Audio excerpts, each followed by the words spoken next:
All right. Well, hey, welcome everybody to our November 2020 meeting for the Google Educator Group of Ohio, GEG Ohio. This is a monthly meeting where usually monthly, where we take a look at everything new in G Suite. Although, hey, it's not G Suite anymore, is it? Well, we'll talk about that. We'll take a look at everything new in G Suite from the last month or so, share some Googly tips and tricks, and answer questions related to using Google tools in school. My name is Eric Curts, and I'm a technology integration specialist for the Stark Portage Area Computer Consortium, or SPARC for short. We're an information technology center serving schools in Northeast Ohio. However, this meeting is open to anybody in Ohio or anybody outside of Ohio, internationally, anywhere at all. As long as you have an interest in Google tools, you are welcome to be here. I am joined, as always, by Stephanie. I'll let Stephanie introduce herself. Hey everyone, Stephanie here. I had such a fun time last time with our breakout rooms and discussion groups. I learned so much. So I'm really excited for this month's meeting to go back to the updates and kind of the way that we normally do things. But if you don't know me, I'm Stephanie Howell. I'm from Pickerington, Ohio. I'm an instructional technology coordinator. And in the chat, we would love to know you. So please include who you are, where you work, and maybe your Twitter so we can connect. And then we have one more guest hiding behind the scenes today. Daren, do you want to go ahead and introduce yourself? Yeah, hi everyone. I'm not very good at hiding, so apologies about that. My name's Daren White, at Ranga the Trainer on Twitter. I'm a learning technologies lead, Google certified educator, trainer, and innovator with VIA 20 from Essex in the UK.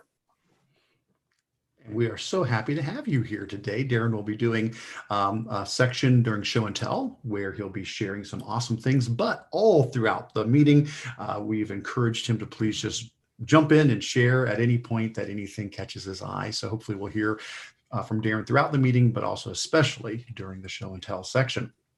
So a little bit of housekeeping. All of the resources for today's meeting, everything that we're going to be talking about, can be found in our editable Google Doc agenda. If you don't have access to that, you can always get to it from our GEG Ohio website. That is at bit.ly/GEG Ohio.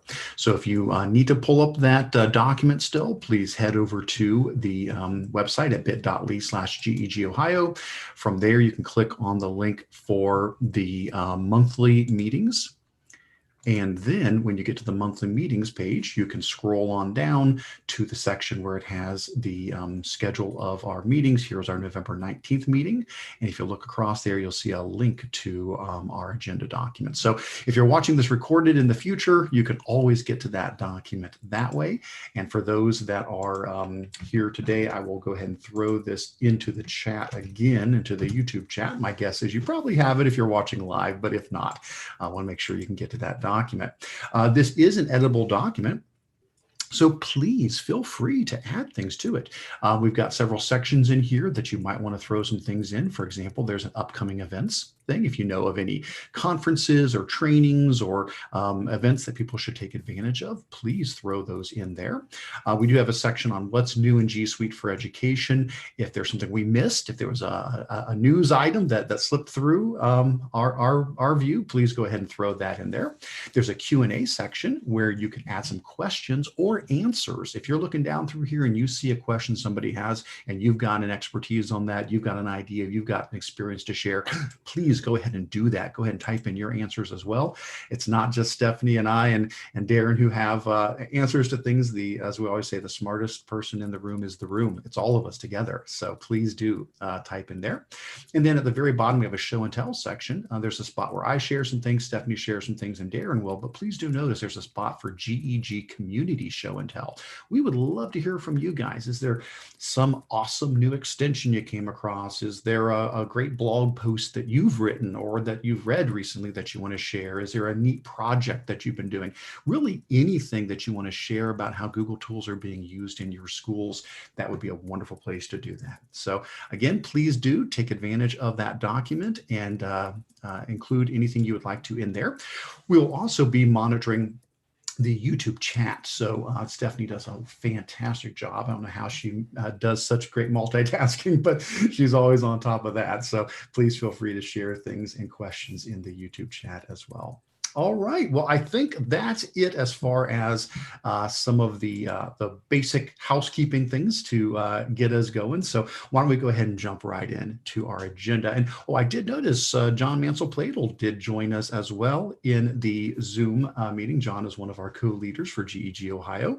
So John, if you at any point also want to introduce yourself and say hi, we would love to have you do that. I don't want to put you on the spot because I saw you just jumped in, but I just want to acknowledge that I saw you there, and I would love to have you jump in and share as well. So thanks for being with us, John.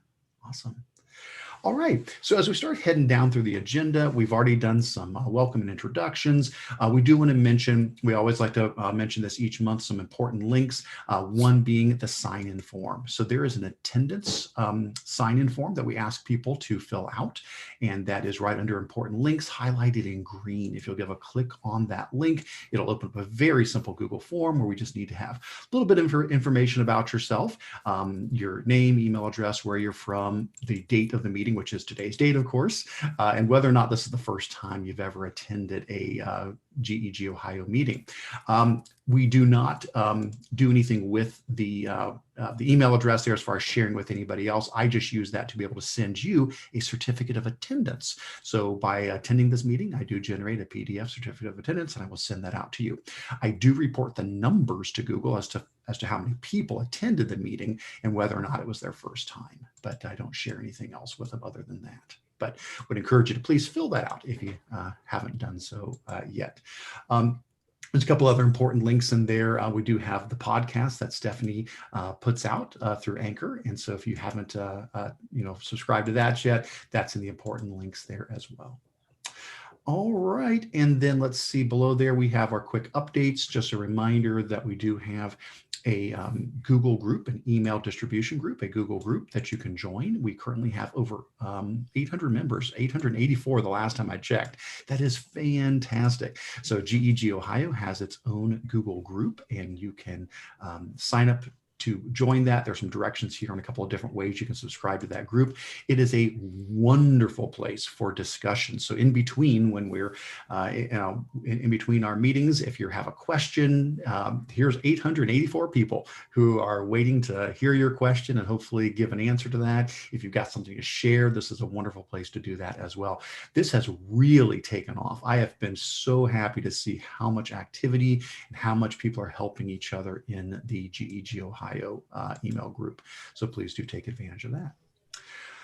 All right. Well, hey, I think that brings us up to our upcoming events. Now, Stephanie, did you put the OETC information in there? Whoops, I think you're muted. I am. I'll go ahead and turn this over to you then for some upcoming events. So I put in the OETC. It just came out this week that they will be going virtual. I probably should have added more information on the line. I was just quickly adding things. But they will be virtual. And if you want to present, now is the time to put in for a session. And I believe presenters get in free. If not, and you don't want to present, I think it's $100 to attend this year. So it's a little bit cheaper than it has been in previous years. And it's, again, going to all be virtual. I don't know what their plan is, what it's going to look like yet. But I do know that they are working on a plan, and it will be from February 8th. It's going to be a whole week instead of 3 days. So we're used to 3 days, where this is going to be a whole week long, starting February 8th until February 12th. Well, fantastic. I guess probably nobody's surprised. That's pretty much what's happening with all the conferences right now. So it's not a surprise. It's a little sad. I'm going to miss the chance to see everybody, which is a wonderful thing we do every year. But that's okay. Hey, we're going to make it work. And that is true that they are. The call for proposals is open right now. It looks like it goes through December 13th. We want to get those session proposals submitted. So please do that. Awesome. Thank you. And then, I don't know, did you know anything about Neotech? That's up in my neck of the woods here. It looks like one of our attendees put that in. So Neotech is a conference that is up in my area. And it looks like they'll be going virtual again or they'll be going virtual this year, which totally, again, makes sense. And so just a little note there to say, keep an eye out for information on that. All right. And then Well, you know, ISTE is also coming up soon if you are attending. yeah. Everything will be digital. I've been attending some of the preparation for presenting, like for poster sessions, and it looks Right. really cool. They did kind of surprise me because I'm like, oh, I don't know if I want to do another virtual conference, but I've been attending their training sessions, and it does look like it's going to be a really good conference. Yes, I'll be doing some sessions for ISTE as well, and I think I've got my some of my I've got a training session tomorrow and Saturday to learn how to do things. So I haven't had a chance to attend any of those yet, but I do have those coming up. So. Well, fantastic. Well, if anybody has anything else to add, which I do see, we do have some people doing so, please continue to do that. We appreciate that so much to add those resources in there for upcoming events. And, you know, that's one of the benefits. I mean, as difficult as it's been with everything going virtual, you know, the benefit is, yeah, well, now we really can connect with people a whole lot easier all over. If you were never able to attend ISTE in the past or couldn't, you know, get down to Columbus for OETC or whatever the case might be, we have more opportunities than ever now to be able to connect with others. And in the chat, Toby said that he can help answer any questions about OETC. So if you do have any questions, Toby has offered to help. And I appreciate that Dan put his Twitter. So if you do have any questions about any conferences, please add your Twitter if you put it down so people can ask you some more questions if they do have them. That is fantastic. All right. Thanks, Toby. And thanks, Dan.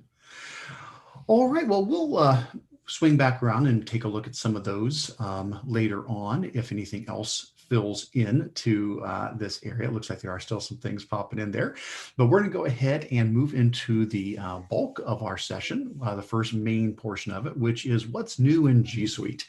So what we try to do is keep an eye on new things that are getting announced, whether it's on Google's Twitter account or through one of their blogs, or if we pick up something from like the trainer email group, and try to share those, try to list those things in here throughout the month. Now, we did have a different type of meeting last month, which is why you'll see 2 months worth of content here this time.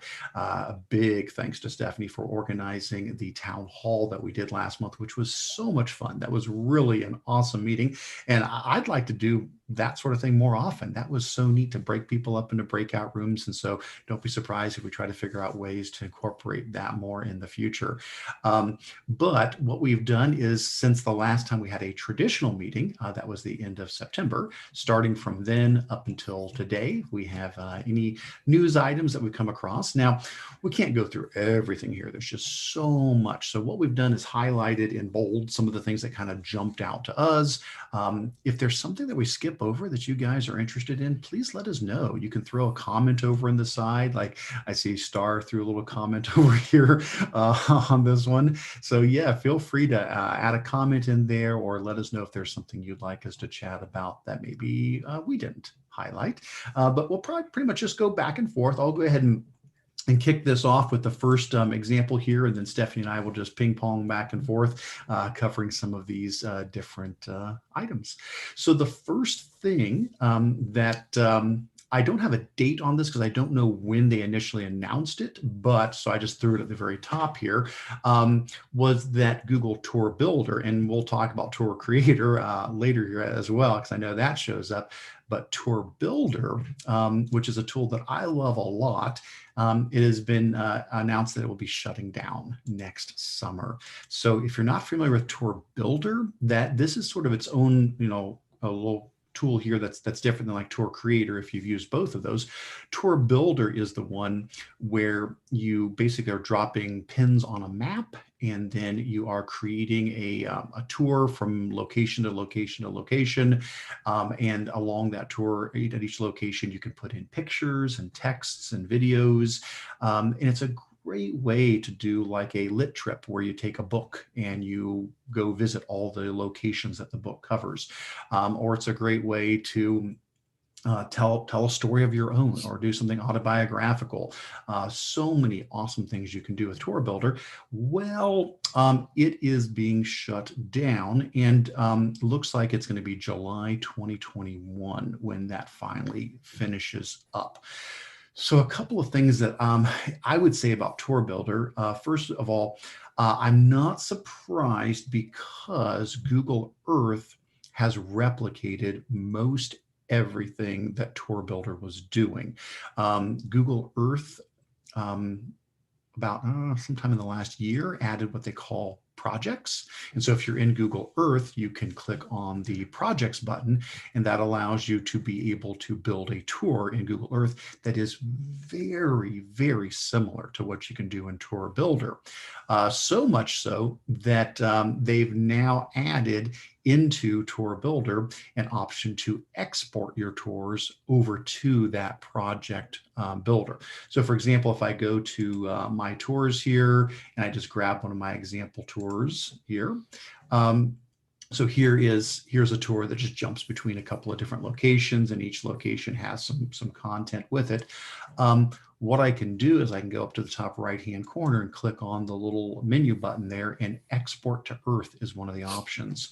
And if you click on that, what it will do is it will in the background start building a Google Earth project version of the tour, and then you get an email that has a link to that, and then it basically, converts it over into that project format. So I love Tour Builder. It's got a special spot in my heart. I've done a lot of trainings on this tool, and I think it's just really intuitive and it's real simple to use. But yes, everything that it does, for the most part, has been replicated in Google Earth. So I wasn't surprised when I saw that that was something that it looked like was going to start changing. That they were going to shut that down at some point. I did see there's a webinar coming up on December 9th at noon that is designed to talk about that transition. And so Google has this organized here about taking Tour Builder and how to convert any tours you've done over to Google Earth, but also focusing on how Google Earth itself now can be used to replicate what was happening in Tour Builder. So I don't know, Daren, Stephanie, John, anybody have anything you want to chime in on the Tour Builder thing? I know we've got Tour Creator coming up here later in the agenda, but anything on Tour Builder? It was kind of sad because we used a lot of the tour builders with our literature and books, and we would take the kids on like a tour of different places throughout history or throughout their book that they're reading. But I think Google Earth has a lot of those features, and it probably looks a little bit better for students. Yeah, and I took some time just to explore and try it out when the projects feature showed up in Google Earth. And there's a little bit of a learning curve just because, it's different. Tour Builder just does one thing, and so it's pretty straightforward when you're editing it. It's pretty easy to use. I would say it didn't take long though when I got in Google Earth to get the knack for how the project builder works. And it does have the same features. You can put in, pictures and videos and descriptions. It actually, though, has some extra things that I thought were really cool. And I did start converting some of my tours over just to teach myself. So I did it by hand rather than using the tool they have here. I went in and built, a tour I had step by step in Google Earth. I like for example, in Google Earth, they have the option to put in sort of what I would call a title slide, I guess is what you would call it. So in addition to having all the different locations that you're visiting, you can have it pop up like a full screen, slide where you can explain what the next, portion of the tour is going to be, or you can have that at the beginning or throughout it.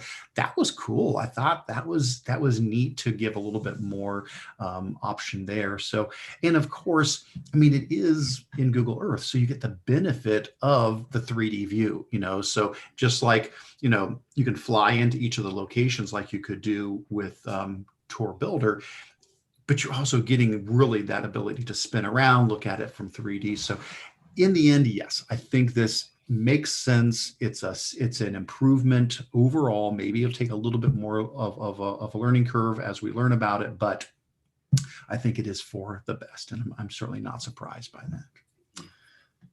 right. Well, hey, Stephanie, what do we have here next? Some Google Meet stuff. Next up is Google Meet attendance reports.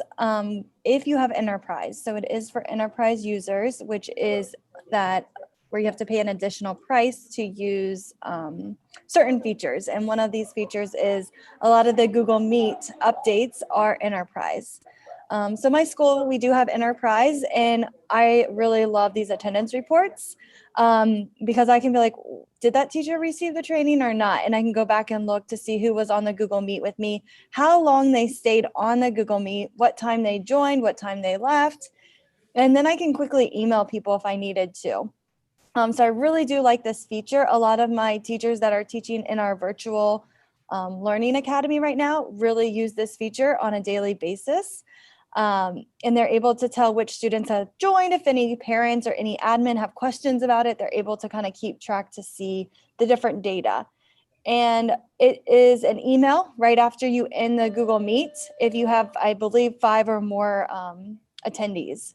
So you do have to have more people attending in order to get this report. And again, it's just an email. I think on the blog post, it kind of gives a sample of what it looks like. Yes, you get you get an email message saying, here's your information from, that particular meeting.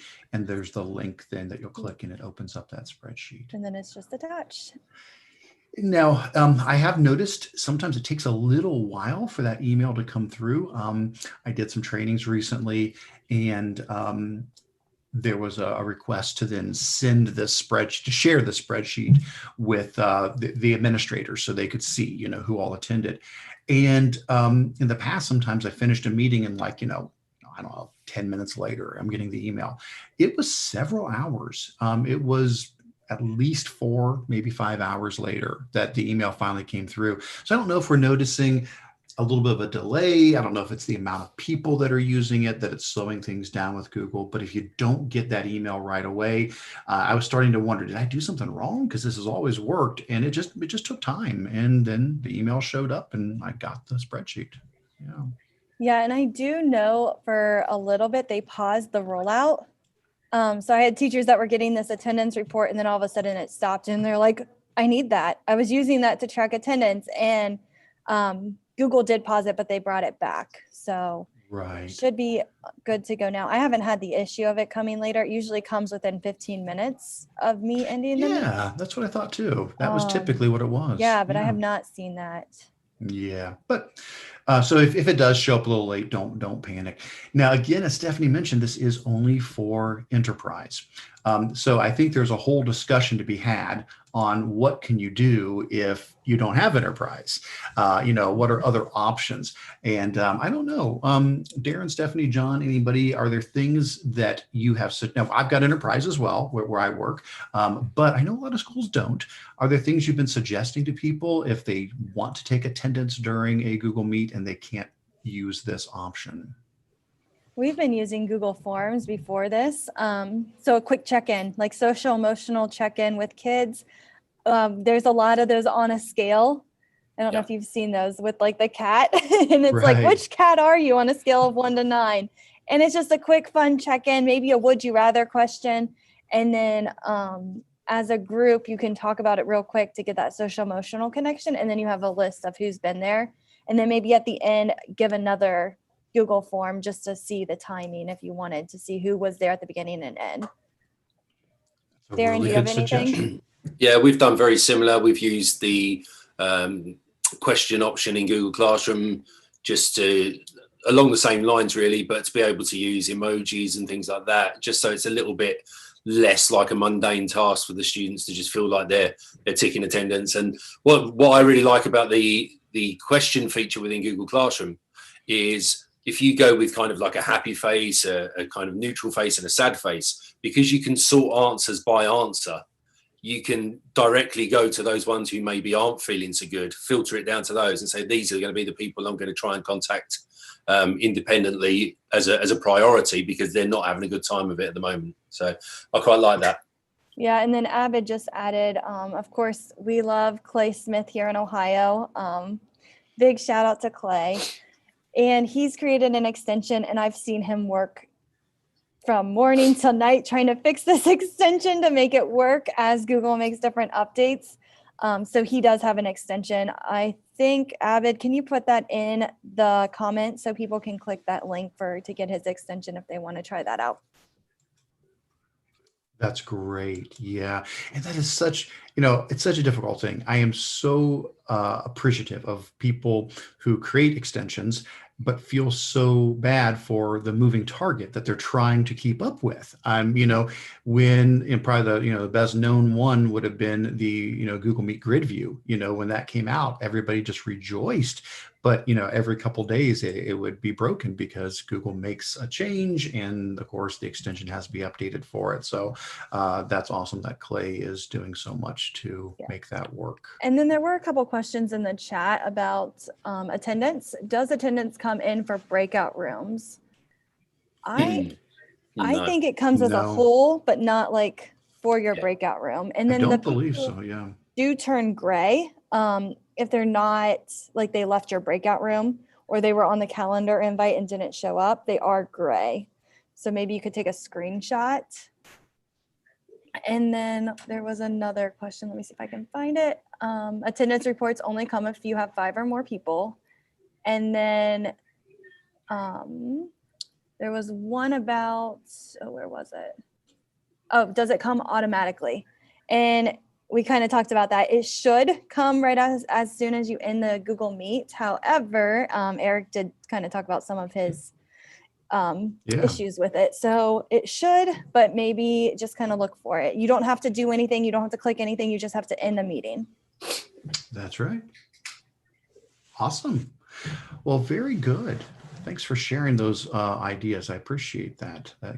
Because I know we do have people that don't have enterprise, and between forms and the classroom question feature and Clay's extension, sounds like we got some good options for people there. All right. Well, next up, we have, let's see, new features to help improve and analyze data in Google Sheets. If you are a Google Sheet user, they're adding new things all the time to Google Sheets that rely upon artificial intelligence. And one of the new things that they've added is this option to do what they're calling cleanup suggestions. And so what you can do is you can click on, I believe it's, is it data and then cleanup, or tools and then cleanup? It is data. If you click data and then cleanup suggestions, what will happen is Google's AI will look through your spreadsheet, and it'll look for things like inconsistent data. Like if you've got, United Kingdom and UK, it's like, hey, do you just want to make these all the same? Or if you've got duplicate rows, or I tested out on one of my spreadsheets and found a bunch of white spaces. You know how sometimes people they'll type in their name, they'll leave a white space at the end of their name. Well, sometimes that can mess up things if you're trying to then take that data and combine it together. You get extra spaces you didn't think you were going to have, and it can find extra trailing white spaces and can delete those for you. So that's pretty cool. And then it also does another feature in addition to the cleanup. Google Sheets now also has the column stats. So if you click data and column stats, you can click on a column and then it will give you statistics on that specific column with graphs and the frequency of all of the different amounts of data that are in that column. So pretty nifty stuff. If you're a Google Sheets user, might be able to help you clean up some of your data as needed. All right, what's up next? Looks like we've got some, Stephanie, you're muted again, sorry. Man, I can't get this mute She's and back. unmute. So the next one is using question and answers and polls to kind of help with engagement. And this is also enterprise only. So we can talk about some maybe workarounds that you guys have, and feel free to add to the chat and add to the agenda ideas, because I know teachers are always looking for different ideas when looking at question and answers and polls to get their students back on track. And how we kind of use this during the town hall. We had it open with the question and answers and the polls, and question and answers really make it easier for you as a teacher to kind of look at the chat and separate the questions. I know when I've done training sessions, you'll see like just comments and you're like, I don't, like right now with the YouTube chat, I'm like, I don't know which ones are questions and what ones are just comments, because there's so many different things coming in all at once. And so with the Q&A, it kind of filters it. So you're able to filter it, and you can click if you've answered the question or if you haven't answered it. And then you can filter quickly to know which questions you have answered and which ones you have not answered. And what's really great is at the end of the session, you get an email just like the attendance report. As soon as you hit in, it's automatic. And you'll be able to see which questions and if you've answered them or if you did not answer them. And then you also see who asked it. And with the polls, you also get a report with it, which is really nice. And you can see how the kids answered. In the Meet, you will not see their names. It is after you hit end and it comes to your email with a spreadsheet of how they answered that poll. Some teachers I've heard, they would like templates. I don't know if you've heard that, Eric, like where you can click or preload your poll type of questions, Right. and then they're there instead of having to go in 5 minutes before and type them in. And then they could reuse maybe a template of them. So I love what it looks like Nicole just put. She uses Google Forms, ClassKick, Mentimeter. We use a lot of Pear Deck too. So great options. Keep adding ideas if you don't have Enterprise. Yeah, and so a couple of things on that. Absolutely. If you are not using Enterprise, there are some good options for questions and answers as well as polls. I will go slightly out of order here just to mention down in the show and tell. I have linked in some videos I had done recently, and I did do a set of videos on the Q&A feature and alternatives. So I've been trying to do that as I've been making my instructional videos is, like I did one of breakout rooms and then breakout room alternatives, and so in each case, it's like, well, if you have the tool, here's how it works. And so, here's a 6-minute video on using Q&A. But if not, what are some other ways you could do that? And so I think with the Q&A, I believe for that video, I talked about using things like Slido. I don't know if you've used that website before. That's really good for receiving questions and being able to moderate them. I talked about using the Google Slides Q&A feature in conjunction with your Meet, because that also lets you receive questions. And then I also mentioned just using a Google document, just a shared doc that people can type in, which, we're doing right now. And I've used that for years as a Q&A feature inside of a meeting. And so if you do have Enterprise, definitely feel free to check out these videos if you're unsure about how to use the Q&A feature, or example, the breakout rooms feature. But if you don't have it, here's an alternative on a different way you could do breakout rooms, and then 3 alternatives for Q&A. I'll be doing similar sets for polling and attendance and all those things, just working on cranking those out. So there'll be more videos coming as well along those lines. But that would give you a couple of other options if you're looking for some ways to address not having Enterprise and wanting to take advantage of things like Q&A. Can I just add in there as well, Eric? One of the things I really like about the slides Q&A, I think it's often overlooked, is that because it's built within the slides, it becomes part of its own comment Q&A history. So every time you run that Q&A session with that slide deck, you get a different history of all of the questions that were asked and who asked them, and whether they were upvoted and so on. So that becomes part of your slide deck. So it's all in one place, and then you can go back and you can review what kind of questions came up over various different sessions, particularly if you're presenting to different audiences, to see what kind of things people are saying. Yeah, and that is an important point to mention it. Yes, the Q&A feature in Slides does keep a historical record, of each time you run it as a unique session. It does have that. Slido also does keep an archive of the questions, and of course, if you use Google Docs, it's going to be there as well. And then I see we've got some good ideas as far as polls go as well. I would say, yeah, absolutely. Mentimeter, ClassKick, Google Forms, Pear Deck, yep, and Slido does polls as well. So all of those are good options if you don't have Enterprise. Good stuff. I did use Q&A for something a little bit different the other day, so I will throw this out real quick. So I was doing some trainings where it was like, I think I was doing a training on advanced classroom and a training on advanced forms for assessments, and they were 2 separate sessions. But in both of them, it was one of those sessions where, I don't know if you guys have ever done these kind of sessions where instead of it being a really, a very structured, like, okay, we're going to start here and work through this stuff, like, an introduction to Classroom, exactly pretty much what you're going to cover, or an introduction to Google Forms for assessments, exactly what you're going to cover. These advanced classes, it's more like, well, okay, here's 10 different things we could talk about in Classroom, or here's, 8 different ways you could do advanced things with forms. What do you guys want to look at? Or I'll do that with my Google Slides session on creative ways to use Google Slides. Well, guys, here's 7 fun projects. Which one do you care about? Well, I ended up using the Q&A for that. So instead of having the attendees use it to ask questions, I went in and I put in each of those topics as a question in the Q&A, knowing that people can upvote them. They can go in, and vote, for them.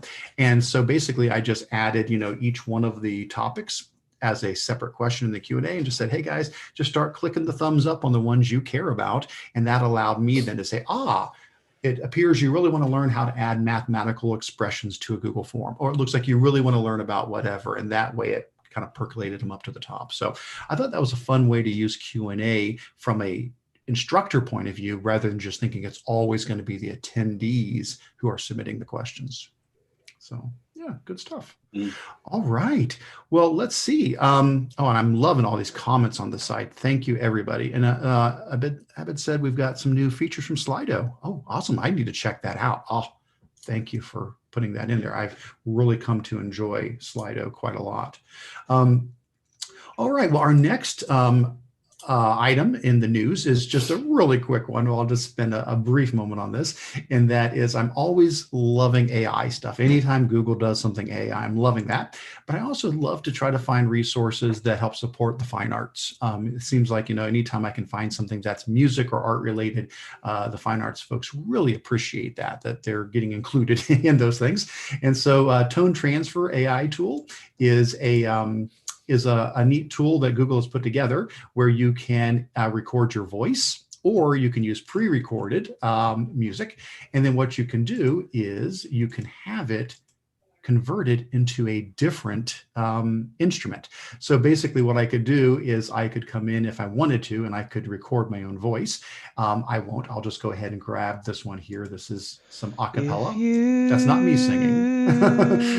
And then what I can do is I can come over here and I can pick instruments that I want to convert that into.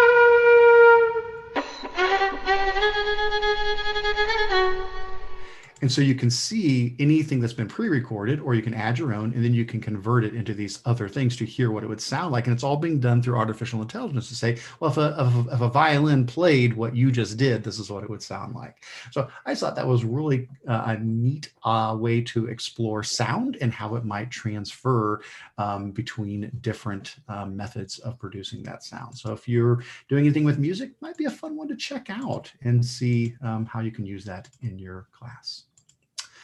All right, what do we have up here next? Oh, yeah, that's awesome. Shannon just said, there goes her afternoon. Yeah. Yeah. So that's what everyone will be doing after this. Yeah, I think I'm going to try and convert pots and pans into some sexy saxophone. See what happens. Well, who wouldn't, of course. Yeah. All right, what do we have next? All right, so next is Google's announcing the new Google Workspace. And Abid left a comment over to the side about May Ju. She is the Google trainer owner, and she kind of runs that program. And he just said that on Twitter, she mentioned that right now, education will remain G Suite, but business is going to this version. So right now for education, we haven't heard a whole lot of the Google Workspace.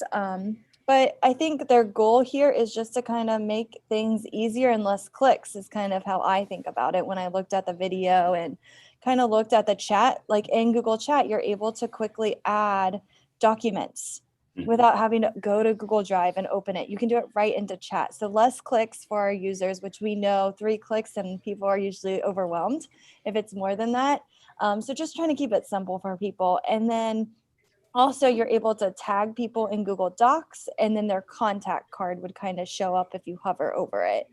So I kind of think of this as just more easier clicks. I know it got a lot of hate for the logos on Twitter, on the Google groups. Yes. I know it's really hard for littles and maybe students that do have disabilities of the Gmail, like, because we used to be like, click the red, click the blue. Yes, So yeah. Yeah, and so that's a really good point, Stephanie. I think, yeah, we're looking at a number of things here. So this whole Google Workspace thing, on one hand, it is a marketing change. They are wanting to use a new name to describe it because I mean, now keep in mind, a lot of us go further back because it wasn't always G Suite, right? It was Google Apps. And so, I mean, for years, it was Google Apps. And I still catch myself saying Google Apps. And when G Suite came out, I'm like, are you serious? I'm not going to call it G Suite. And of course, now, instead of G Suite, they're wanting to refer to it as Google Workspace. But it's interesting to hear that the branding may not change for education, that we may keep it G Suite for education for now and not change that branding, that the branding will be more for the business. But what we have gotten, no matter what, are things like some of the new features. Yep, like Stephanie mentioned, some of the new integrations with being able to, add a document right into chat, right from there. But we've also gotten the new icons. And that is not a insignificant thing. I thought at first, oh, big deal. It's confusing. I thought this would mean nothing. Oh, no big deal. Okay, new icons, we get them. I really was struggling, having a hard time finding the Gmail tab or finding the, the Drive thing. So I did add one thing further down in. I know I'm going out of order again here, but since we're talking about it, might as well be the time to mention it. So I came across in my show and tell, you'll see an extension. It's an extension to restore the old Google icons on your Chrome tabs. Now it won't restore it like everywhere, but on your tabs, it will. And so I've installed this. And so basically, if I, have, Google Calendar or Gmail or Meet up in the tab, instead of using those multicolor, which again, it's one thing when you're looking at them real big, when they're little teeny, like the little favicon up there in the top, that is hard to tell which tab is your Gmail tab and which tab is something else. So I installed this extension and it works like a charm. Now I've got my old Gmail icon back and calendar icon and Meet icon. And yeah, especially think of the little of younger kids. I mean, it was hard for me. I mean, this could be something that could help folks to be able to find stuff. So I'm not sure. I'm not a fan of the new icons. I'm really not. And I don't know about you guys, but during COVID, my vocabulary for troubleshooting had to change because teachers, I was like, right click. And they're like, what is that? And so I'm like, 2 fingers, 1 click, right click. And, you just get used to saying, go to the red Gmail symbol, like those colors are really helpful when you're training people. Yes. So yeah, I'm having a difficult time with it too. Keeps us on our toes, right? It does. I must admit, I'm more of a shape person, so the Gmail change and the Drive change haven't affected me that much. But the Meet and the calendar being very similar shapes is a little bit on the confusing side. Really? Yeah. So, for now, it sounds like we can keep saying G Suite or Google Apps or GAF. For those who like to say that, there's so many interesting things. The newest thing has been for enterprise. We're referring to that as Giuseppe now. G Suite Enterprise for Education. Giuseppe. And we're like, well, if this changes to Google Workspace, what's that gonna be? Gweffy, yeah. What is going to be, I can't keep track of all these things. I think that's the main reason why it's not going to change yet. I think they quite like the Giuseppe name and don't want to lose it. Gweffy, I don't know. We don't like that. But I mean, even if you're a Google level 1 certified educator, level 2, I mean, they changed all the badges. Even for GEGs, our badges are starting to change. So lots of changes coming. So there are good things. We are getting some new features, better integrations, but for now, it looks like a little bit of a adjustment, and hopefully maybe this extension can help some people to restore icons. It's helped me. It's made it's one less thing that I've had to struggle with. And so if that helps you, great. So All right. All right, I guess back to me now. What's up next? Breakout rooms. Yes, we do now have breakout rooms. So I don't think that's a big news item to anybody at this point. That's been over a month ago now, but we do have breakout rooms just for enterprise. We used those in our meeting last month and that went really well. I've definitely been enjoying breakout rooms. As a reminder, I do have my video, a 5-minute video on how to use breakout rooms. And then I go through a video that I did an alternative. Now, again, I'm not saying it's perfect because when you do an alternative, well, it's an alternative. And I'm sure, for everybody in this meeting, we could give us a different alternative and yours may be better than mine. I'm definitely not going to say that mine is the only way to do it. But I do talk through the idea of basically using nicknamed meetings for your breakout rooms, and then using a tool to assign the students to the breakout rooms. I mentioned in this one using something like the Flippity random name picker, because that'll do groups.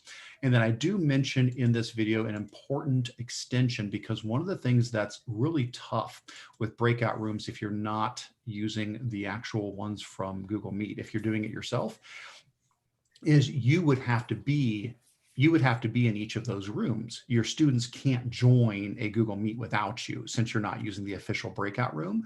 So basically you're going to make, 5 additional meets that the kids are going to jump in, but you have to be in there too.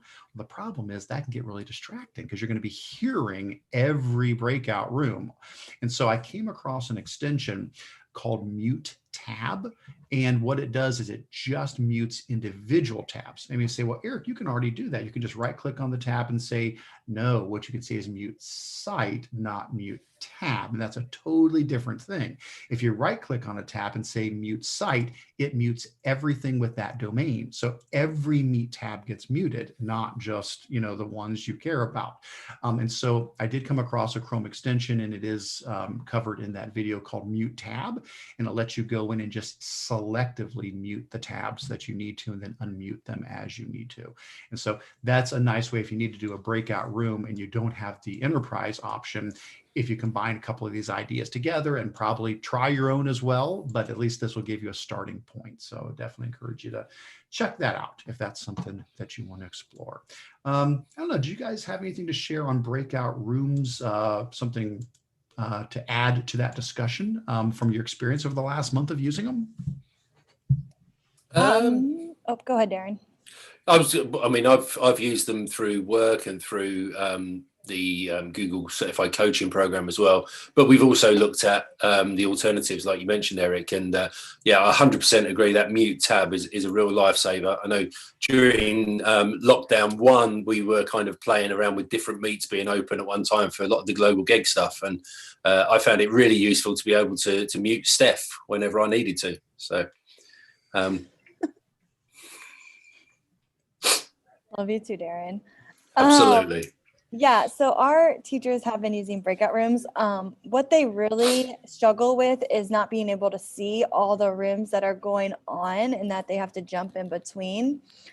So we've been trying to work through that and just talking about like maybe using a Jamboard and kind of looking over the work and seeing, okay, this group hasn't started yet, so maybe I should jump in that room first.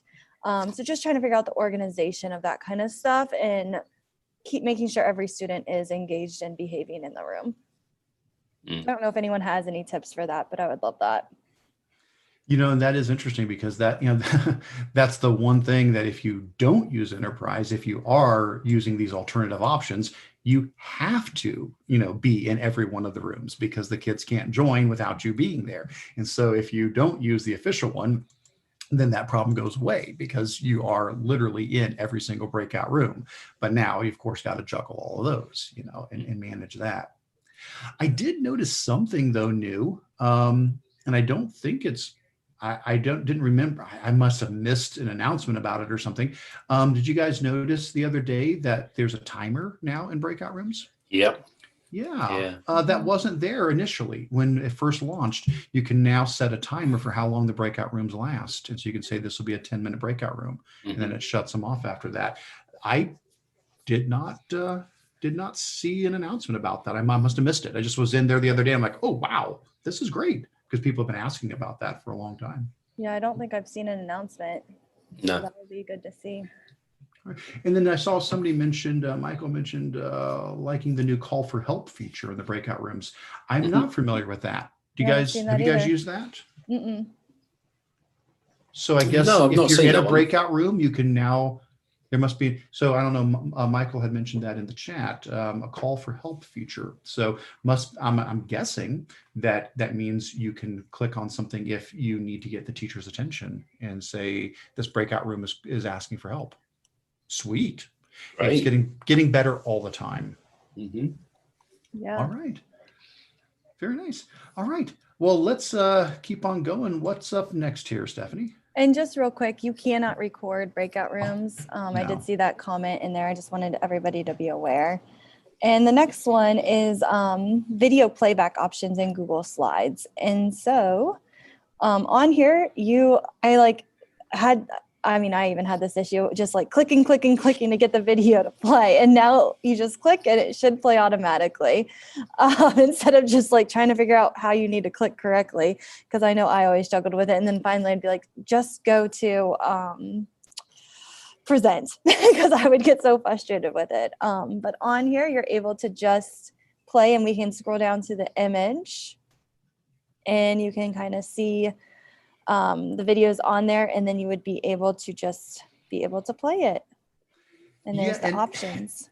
And I did have some people get a little confused about this because it's not often that Google changes the default. Like they'll add a new feature and be like, well, you can do this now. So in the past, the default was this, that if you embedded a video, you had to click on the video to make it play. So if you didn't click on the video didn't play. That was the default when you added a video. Now the default is this. The video will play anytime you click on the slide when you're presenting. So it's like if you're presenting the slideshow and you didn't want to play the video, like it was an optional video, but then you click to move forward to the next slide, it'll start playing the video because that's what it means now. And so this caught some people by surprise, like what's going on? I didn't click the video, it started playing. How do I move forward? And so just heads up, you have all three of those options now in the formatting. When you go in, when you click on the video and you go into the format options, all three of those are available to you. And you just might need to think through which is the one that makes the most sense for you. Does it play automatically when the slide loads? Does it play when you click anywhere on the slide, or does it only play when you click on the video? So just to help avoid some confusion. Good to know. Sweet. All right, what do we have next here? The next one up, Office editing mode is now the default editing mode for Office files for Drive on the web.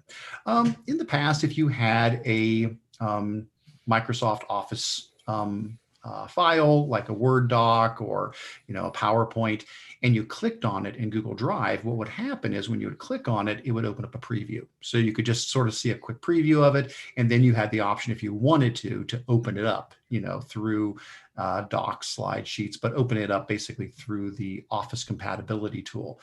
The only difference basically is now you don't get that middle step anymore. If you have a Word document and you click on it, you won't get a preview and then say, I want to open that up in the, Office compatibility docs editor. Instead, it's just going to open it straight up. The thing that's important to remember is it's still, for example, a Microsoft Word document, it's not being converted. And you'll see next to the title, DocX in the top corner there next to the title, or PPTX for PowerPoint or whatever. It is not being converted into a actual Google document. It's still being saved in the Microsoft format, which is great. That's fantastic. Just be aware of that. And it might just, you may not even realize that now because you're clicking on something and you're going right into the editing mode. If you still want to preview it, they said what you can do is you can right click on it and you can choose preview instead. But just, small little changes, but just good to know in case that catches somebody off guard. And now you know, and you can help them with it. All right, what's up next, Stephanie? Next up is replacing our background in Google Meets. So kind of like Daren right now, where he's got London right behind him. and you're able to replace your background, which can be really helpful for students. So maybe you're teaching something and you need your background to kind of be in that story or in that place that you're teaching about.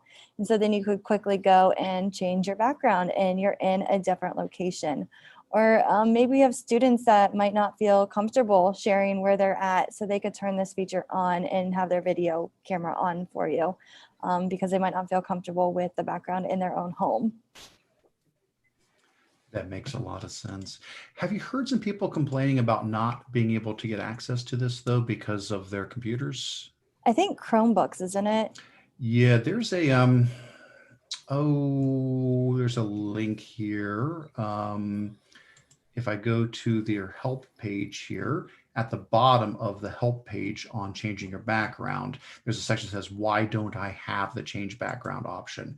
And they describe things that you need to have, but it seems so inconsistent. I see a lot of people posting in the forum saying, well, my Chromebook it works on, and somebody says, well, mine it doesn't. And somebody else says, well, my regular Windows laptop isn't doing this. And then somebody else's is.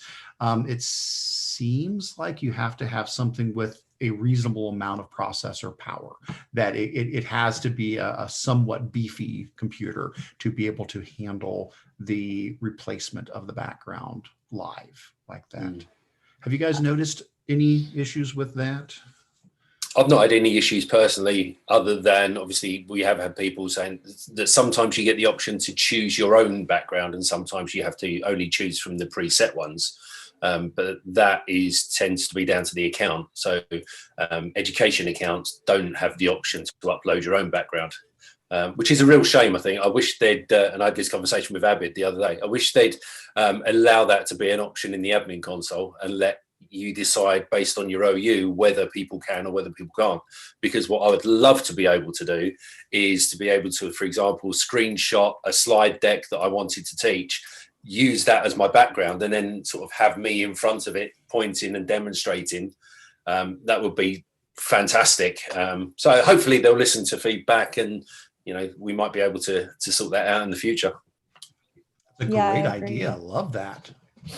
If we can go back up in the agenda real quick, Michael just put in some screenshots for that call of help button, and I just really quickly want to show them off because it's kind of hidden. I might have had it in Google Meet and just didn't know about it.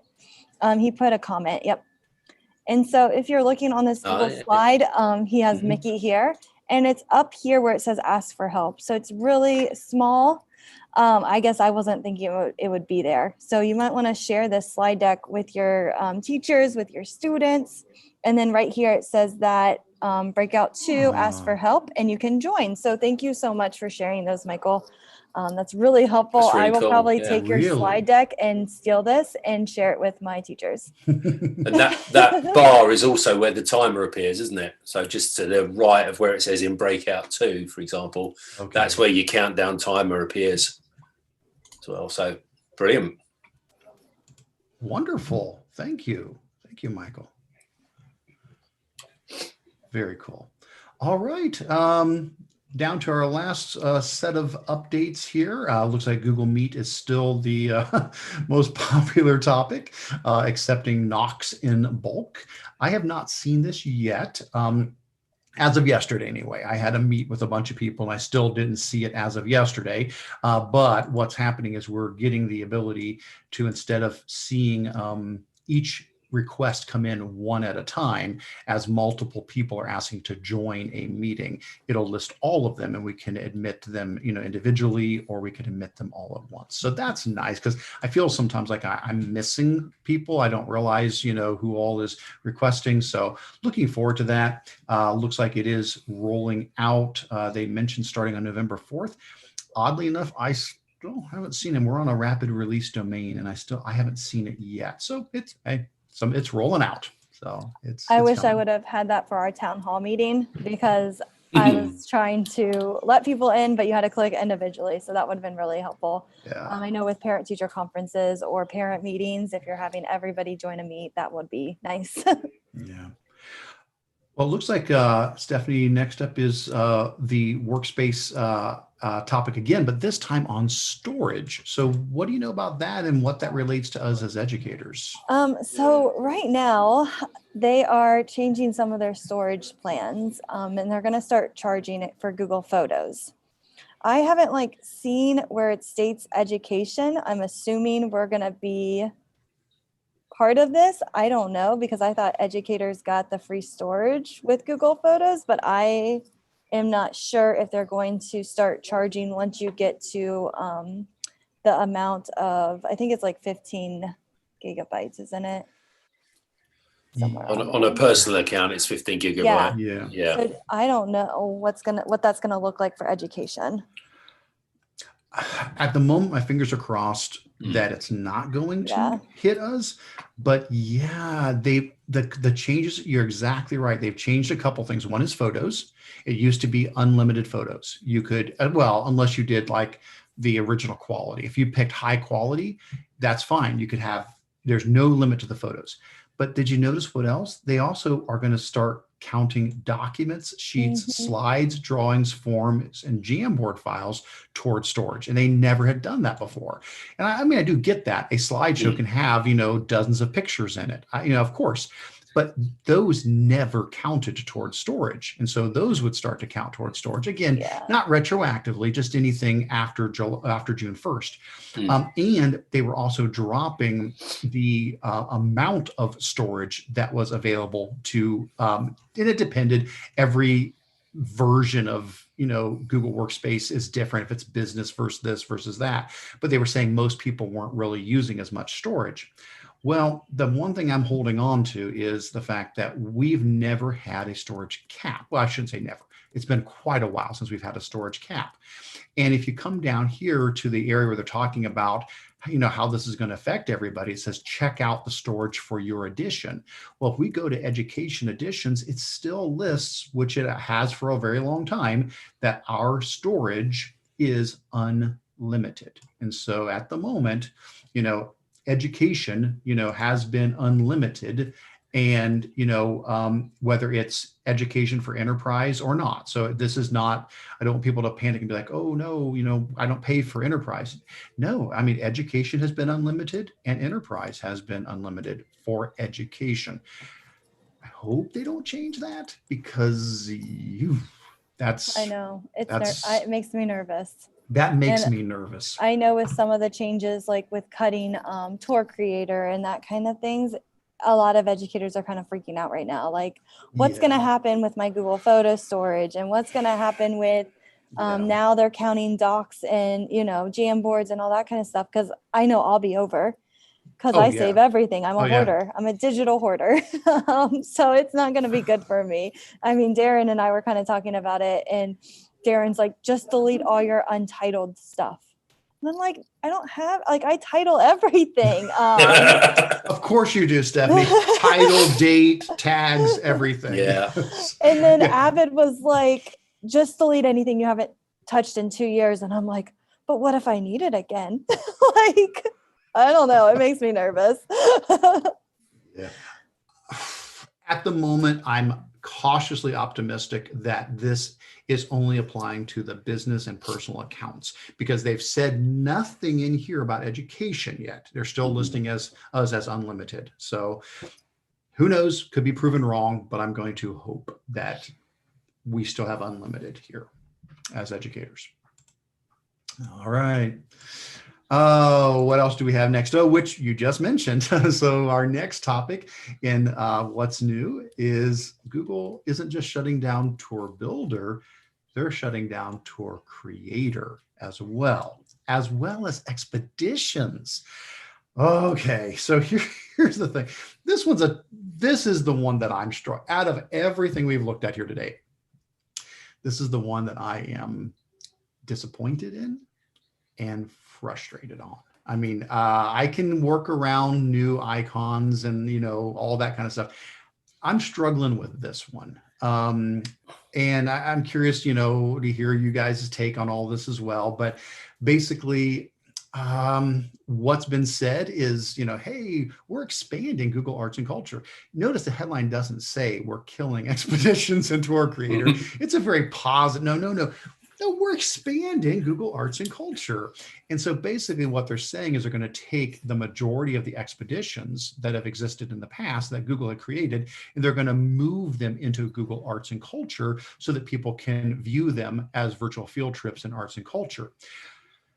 What's the difficulty with this is a couple of things. One is by saying that they're going to kill expeditions, there's a lot of schools out there that have invested a lot of money and a lot of time and a lot of usage in expeditions. They have purchased Google Cardboard, they've purchased the VR viewers, they've purchased the devices to put in there, and they are using expeditions, and that is going to be shuttered. It's going to go away. You're not going to be able to use the Expeditions app anymore. So leading an expedition won't be an option. But they also mention in here that, the same thing is true for Google Tour Creator as well, which I don't have the link directly to that, but for Tour, if you go to the Tour Creator website, it says the same thing, that Tour Creator is being shut down. Well, Tour Creator is the tool you use to make an expedition, to build your own. It's not the same as Tour Builder. It's making 360-degree VR tours where you can take either street view, or you can take pictures you've taken with your own 360 camera, or you can just use your phone and use one of the millions of apps that let you spin in a circle and take a 360 photo, and you can build your own VR 360 tours that way. And that is being shut down as well.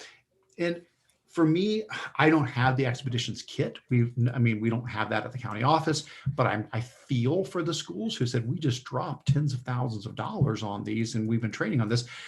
I personally, though, struggle with Tour Creator because to me, that's frustrating because it's a creativity tool. This is something where kids can build a tour that's a 360 tour, and you can't replicate that in Google Earth. It's not the same.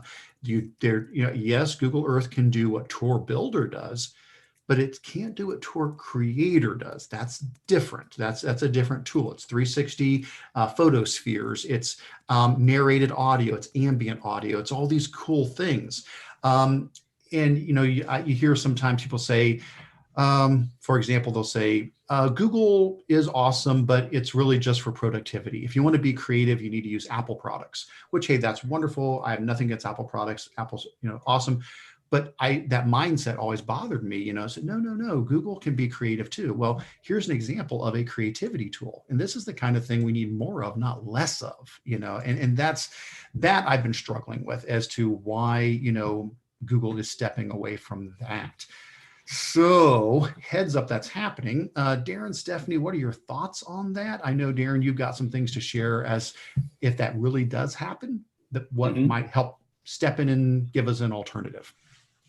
Yeah, absolutely. I was talking with Louise Jones, who's a Google trainer and part of the ThingLink team this week, and she's actually a guest on my Short and Sweet show on Sunday on YouTube, where she's going to be taking us through some new features in ThingLink, which allow you, has always allowed you to do 360 degrees photos and kind of explore and experiment, but will also allow you to do VR, and now has got conditional transitions in there, so you can add questions and students can only advance if they put the right answer. She's going to be going through that on Sunday. If people want to join in, they'll be able to catch it live or on my YouTube channel afterwards on Short and Sweet. So hopefully that will fill some of the void and mean that people can still use the kit that they've invested quite a lot of money in. Now, Daren, you have a co-host on Short and Sweet, is that right? Yeah, Ben. He won't be with us this week, unfortunately. Ben is the youngest Google trainer in the world. I'll give him a shout out. So my only question is, which one of you is short and which one of you is sweet? I'm definitely sweet. Okay, very good. Yeah. I just wanted some clarification on which one of you was Daren which. is supposedly really tall. Yeah, I'm taller than I look on Twitter. That's the line, basically. Well, so ThingLink, I've heard that pop up a lot. Does sound like that is a potential alternative for people if Tour Creator really does go away. I'm really sad about it. I mean, we have kits in each of our buildings. We use them. We have our locations of, where they match with the curriculum and ready to go. Because I know for teachers, it's like, okay, finding resources and just having them ready is really helpful. So we'll just take the kit down and, all 5 ELA teachers will use it for the day, and they'll kind of share it throughout their rooms, or I'll use it Monday. And so I'm really worried about how this is going to look, because I think a lot of students haven't been a lot of places, especially right now with COVID. We're kind of locked down in our homes, and that experience gap really makes me nervous, because a lot of kids haven't been to the ocean.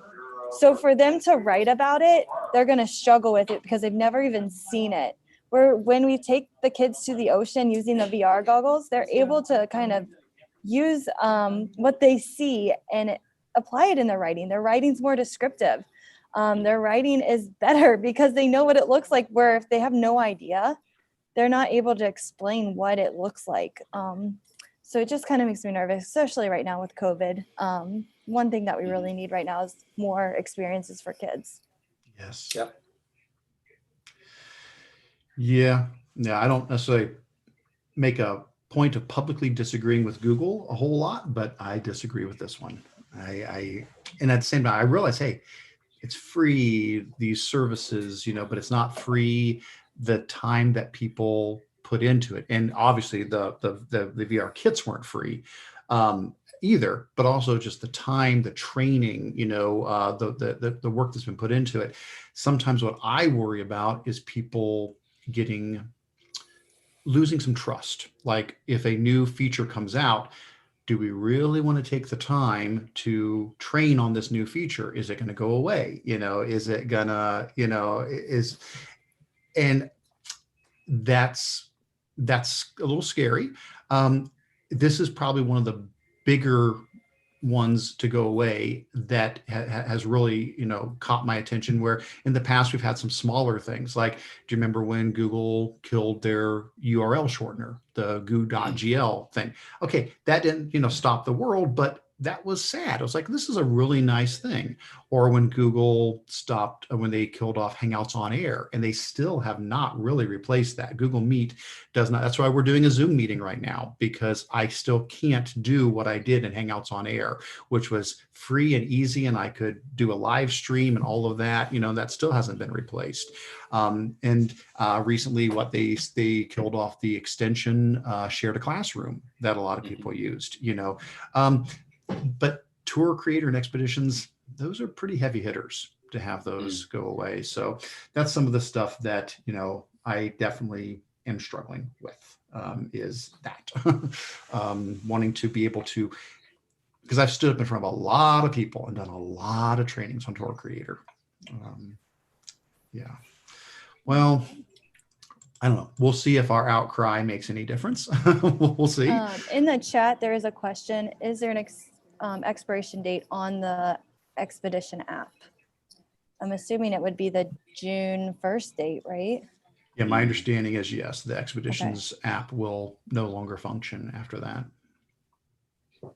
Yeah. All right. The next one, let's go back to happy, because that just brings us down, is raising hand virtually. So I know a lot of us have used the nod extension to kind of get the response from others, but now people are able to raise their hand in a Google Meet. So all they have to do is click that raise hand button. And then as a teacher, you're able to see it pop up. I currently don't have it rolled out yet. I don't know if it has. I think it has. So Michael, since you've got all the updates, maybe you can provide another screenshot for us in the nice Google slide that you created. But over here, you can see who has their hands raised. And then I'm assuming you're able to click them off or unraise, I would assume, but I'm not for sure. Yes. You as a teacher can individually click them off, or in bulk, and they do come in order from who has, who raised first, second, third, so the order in which people are requesting help. That is nice, because I know so often we are trying to be polite, and then there's like a couple seconds delay in between, and then you start talking over somebody. And so I think that feature will be helpful when teachers are trying to do discussions or whatever they're trying to. All right. Well, the last thing that's in the news is also a happy thing. I had so much fun with this yesterday. And again, I love AI, anything AI related, but this one also deals with art. And again, like I said, I'd love to find resources that support the fine arts. So Chimera Painter. So this is a AI experiment that Google has put together where basically you can go in and you can use a drawing tool to draw an outline of your fantastic creature. And then AI will turn it from that simple little drawing into a rendered like painting of that fantastic creature. And so here they're going in and adding some, new items to this thing, and then it updates it and it creates, this awesome, fantastic creature. And then you can save that image and you could, do whatever you want with it after you have saved it. So I did play around with this yesterday and it's really cool. You go out there and you just click into it, and it's got 4 of them preloaded, and you can go through the 4 they've already done, or you can use the eraser and clear them out and then draw in your own. And they've got the colors. You don't have to figure out what the colors are. They're over here on the side. So you can draw the head in red, the mouth in blue, the torso, the front torso is like a purple color. The ears are this light green. And so basically, if I were to come in and say, hey, I want to give this creature some horns, I could grab the horns and I could change the thickness here and, create some horns on his head here, like so. And then I could click transform, and now it'll update the drawing to include the horn that I drew in on there. Now you can erase the whole thing and start from scratch. You can also upload your own images. So what they recommend is just starting here by, didn't mean to draw on him. That's okay. That's not going to really hurt anything there, but I didn't mean to draw on him. But if you right click, you can save the image. And so you could download that image, and then using your like Photoshop or whatever you want to use to draw with, you could use your color selector tool, whatever that is, to grab the hex codes for each of the different colors. And then you could draw your own as detailed as you want in Photoshop. And then you can just come up here and hit load, and then you can load that in. And when you load it in, it'll, pull up the one you've created. I just think what a cool creativity tool. First of all, I can see kids having a blast with this. A lot of neat things in here about figuring out perspective. If I'm drawing and I need to draw something in front of something else, I probably need to draw the torso first, then I can draw the wing on top of it. Also talking about different body parts, but this could be an amazing thing for creative writing, make a creature and then write a story about it, or to try to replicate, real animals, in this. I don't know. I'm just so interested to see what could come of this. And when you're done, you just right click on the image and you can save the image that you have created there as well. So I played with this quite a bit yesterday. I was having a lot of fun with it. So check out Chimera Painter if that's something that is exciting to you too as well. All right, guys. Well, we want to move on to our show and tell. And since Daren is here, we want to give him as much time as he needs as our special guest to share some show and tell. After that, then Stephanie and I will share a few things. I pretty much hit most of mine, so I won't take up much time on that. And if you guys in the community still have some things you would like to share, please go ahead and do that. I see a few things have popped into the community show and tell as well. We do still have the Q&A. I don't know how much we'll be able to get to there, but again, we always do try our best to fill in answers even after the meeting if there's things that we haven't been able to address during the meeting. So anytime we have left over, we will finish with Q&A. So Daren, I'm going to turn this over to you. And would you like me to let you share your screen? Will you be wanting to drive some things? Because I can. Yeah, please. Okay, I'm going to go ahead and stop sharing my screen, and then you can just take over. And I'm going to just real quickly talk about Daren. I no. get the privilege of being Daren's mentor. And I feel like he's really mentored me. I don't feel like I've done much for him. He comes to our meetings and he's like, I've done all these things. And I'm like, well, what do you need help with? Like, what feedback do you need?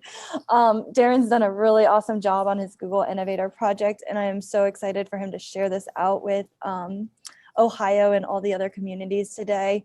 And I really think you can find this helpful for teachers that might be struggling with technology. So Daren, go ahead and take it away. Thanks, Steph. No, you do mentor me. I must admit, it's I tend to be the kind of person who likes to just wing it, and Steph keeps me under control. And then every now and again, I try and just frighten the life out of her by leaving things to the last minute and making her panic. It's good fun, isn't it?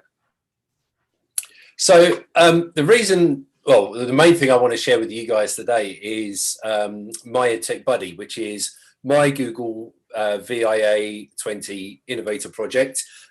Very, very fortunate and privileged to be part of the first ever virtual Innovator Academy. And I very nearly didn't apply, but because of lockdown, I had a little bit more time on my hands and just thought, you know what, let's go for it. Didn't expect to get in. And I think they had over 1,000 applications. So absolutely fantastic to be able to be part of, I think it was a cohort of 78 of us across the world. And obviously off the back of a 8-week program instead of an intensive 3-day in person, I came up with my how might we, which I was pretty sure of before I started, but had no idea how to solve, which was really that frustration that I have when I'm working with teachers, in that I've got brilliant teachers standing in front of me. And they are genuinely brilliant teachers, but they're scared stiff of using technology. And I was thinking about this quite a lot earlier on today, and I think one of the main reasons for that is because we care so much about the students and their learning a lot of the time that we don't want anything to go wrong, because we want to give them the best quality experience they can have. So I was looking at how can I get those fantastic teachers who, in some cases have been teaching for many years, and in other cases are brand new to education, to feel confident enough to start using technology in the classroom. And I was quite staggered. I did a survey way back in sort of August time of newly qualified teachers, or NQTs as we call them in the UK, and only 27% of newly qualified teachers said they'd had any form of EdTech training in terms of how to use technology within the classroom. And I think partly that might be because we kind of assume that for want of a horrible term that I hate, but the digital native kind of generation are just used to using devices, and people therefore assume that they're used to using everything, which of course isn't the case. But also those experienced teachers who feel a little bit like they've got no idea where to start, and there's so much out there. Where do they look? So I came up with the idea of my EdTech Buddy, and it took a few forms along the way. But basically, I've built the system on a Glide app so that it's available on basically any device. But I also didn't want it to be too techy. So what you've got is just 3 very simple pages on the app itself. You've got the home page, which tells you about it. There's a begin learning page, which takes you to the project. And there's also a link to all the tutorials that are included. So if you do want to come back at any point and just look for one tutorial, you haven't got to go through the whole program to find it. You can just come back and watch it again if you need to. So I'm just going to click through into the project itself, and it opens up in Book Creator. Which is a fantastic tool if you haven't used it before. And I really wanted to use Book Creator. I created quite a few books during lockdown to support people, and I had some really good feedback. And because of the target audience I was working with, a lot of them being sort of older teachers who've not adapted to technology in the way that they might have liked, I wanted to keep it kind of familiar. So the idea of being able to make it like a book, but not, and like an app, but not, really appealed to me. I must give a massive shout out to Moat, the verbal feedback tool, and to Book Creator and to IRAD for their support, because they've been absolutely superb. But essentially, the program itself is a whole series of different units, but not based around specific tools. Moreover, based on pedagogical themes. So looking at feedback, flipped learning, and then the 4 C's, the communication, collaboration, creativity, and critical thinking. And looking at different tools and approaches you can use to develop that within your classroom, whether that's remotely or actually in the classroom as well. And then I've laid it out a little bit like an app, so it feels a little bit kind of appy, with the idea being that by the time you get to the end, you feel a little bit more confident dealing with apps. And there are badges that you can earn along the way for completing skills assessment.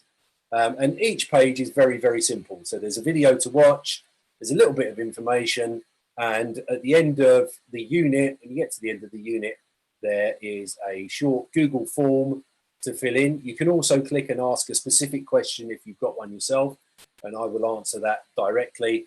And then each time you go through, you can win a badge until you get right to the very end, which there's 40 pages in total. So I'm just going to whiz through. There we go. You get right to the very end. Basically, you can go for your graduate's badge. And the fantastic thing about this, and again, massive thanks to the companies that have supported this, apart from getting your graduate badge, you also get invited to our exclusive My Tech Buddies community on Facebook, but you also get the first 100 graduates, and we've had 20 so far in the first month. The first 100 graduates get 1 year free unlimited subscription to Moat, which is absolutely superb. All graduates are entitled to a 3-month premium upgrade for Book Creator. So they can create a free account, but then upgrade it to premium, or if they've got an existing account, upgrade it for 3 months. But also you get a discounted subscription to IRAD as well, which is a fantastic tool, which I use to build the vast majority of the different tutorials. And they're available there as click-through tutorials, but also as documents, as steps, if you like, for people to follow. So if I just click on one of them, this one's on Padlet. There we go. You can see the first step is to create a Padlet like we've done previously and open it. And we can see here that we've got what we need to click on, and we click the plus to add the Padlet. So we've got to go up here, we click on it. There we go. That one looks like it's gone a bit strange for some reason. Need to double check that. But they got special areas that we can click back on. We try that one. And I'll create that one. Here we go. That's better. So we click on the start, and we've got this guided tutorial going through it. So to open, click on Jamboard and click New Jam. So we scroll down to the bottom here, and we can just click, and it makes us go through it. So for more actions, we need to name our file. So we click here, then we click to rename it, and we can enter a name for the file and so on. So it makes you physically go through each one and develop that muscle memory, if you like, for those people that aren't so used to using the technology. So they get used to clicking where they need to click, and they get the instructions as they're going through. And it's voiceover with it. And like I say, you've got the option to go through the tutorial steps one by one as well, if you prefer it, as these are like as it loads. Here we go. So basically like screenshots. Here we go. So you can see each one step by step. What is it you've got to click on? So if you prefer to print it off and have a look at it, you can do. So it's been really good. Steph's been brilliant, and the first month we've seen the Twitter account at My Tech Buddies picked up nearly 500 followers. I've awarded, I think, 156 badges in total now, and 20 graduates, like I say. So would really love for more people to get involved and for more people to give it a try, because that's what it's there for. It's completely free, and it's to try and help people develop that level of confidence and help our young people at the end of the day. So really, really encourage people to get involved and share it with people that they think it might be relevant to. Thank you so much, Daren. I just know that IRAD is such a powerful tool. If you have not seen it yet, I don't know if you've used it yet, Eric. I have not, and I just pulled it up on one of my other screens here. It is amazing. It reminds me of Synergize. I don't know if you guys remember Synergize. Google bought them and incorporated that into what used to be the little help thing in Google, the little help icon that would then take you through and highlight things and make you type in and go step by step. It reminds me of that. That's phenomenal. Is it? It looks like there's some priced options, but there's also free too. Yeah, the free's pretty good. They just offered it. They just started an IRAD ambassador program. for Google trainers. So you're able to become an ambassador, and all you have to do is make 12 tutorials a year. And it's pretty easy because all you do, it's like Screencastify, only you click the extension, you hit capture, and then you just, wherever you click, it takes like a screenshot of it. It's kind of crazy the way that it works. So yeah, here's Daren doing a tutorial. So as Daren's clicking, and it's capturing all of this. And then once you're done, you're going to go up to that extension again and then hit done. Maybe Daren's just having fun with this now. And then it's going to open up a new tab just like Screencastify or Loom would do once it's done. And then you're able to go in and add your steps. You're able to add audio. You're able to mask content. So you're able to kind of blur out data, which I always struggle with because I'll have my email up and I'm like, I don't want everyone to see all this, or my Google Calendar. So you're able to kind of blur it. You can add steps, you can delete steps, and then makes it really easy for users to follow directions. Yeah, and you can mask content. There's a live mode as well. There's a quiz mode attached to it. So it's really cool. Really, really good. That's sweet. Using it absolutely. I mean, it has completely transformed that project from what it was going to be, which was lots and lots of videos, to being now much more user friendly for the kind of people that I'm aiming this at. And then you just save it, and it's brilliant. And you can export it as an MP4. You can download it as a document, and you can see you can categorize them all, change them at any point. Really, really straightforward. And some of them are literally. Like, for example, this one here, how to create a topic, is one of the tutorials I made. And it's literally like 8 steps, 2 minutes, really, really quick. But you just follow it through. So click there, click on topic, give your topic a title. And I've set it so you have to type the right words in. Wow. Okay. And then it waits for me to type that, then lets me click add. And then there we go. And now it's me to read that bit because I don't need to do anything. I'm just reading it. And then I can click here as well if I need to copy the link to it. So it just walks you through. I love this. And you can download it as a video as well. So it's absolutely superb. Really good. I tell you, this is awesome stuff. That's what I love about these meetings every month. I just get overwhelmed though by the end of it. It's like, okay, now that I'm going to do for the next month, how am I going to fit all this stuff in? Absolutely. Oh my gosh. Yeah. Wow. And I think they do have a free trial. But if you're an educator, get in that ambassador group. It's a really good community. And we're right now creating Google IO Red like directions for people. So feel free to join us. It's a great time. Yeah, what they're just to add into what Steph's saying there, what you'll notice is I'm in Google Docs at the minute here, obviously, and I've clicked on the extension, and you'll see that there are pre-existing how-tos in there, pre-existing IRADs, and that's what we're developing at the moment, along with Lauren IRAD. So all of these have been pre-made so that when you're in a Google tool, you can just go over here and say, right, here's a little how-do on how to insert a drawing. And it click on it and it will walk you through it from within the document. So really, really great. That is great. Now, as far as the trainer ambassador program, is there a link to that, or where should I look for that, Stephanie? I will try to find it and I'll add it to the agenda as we're just talking about other things. So I'll be looking for that.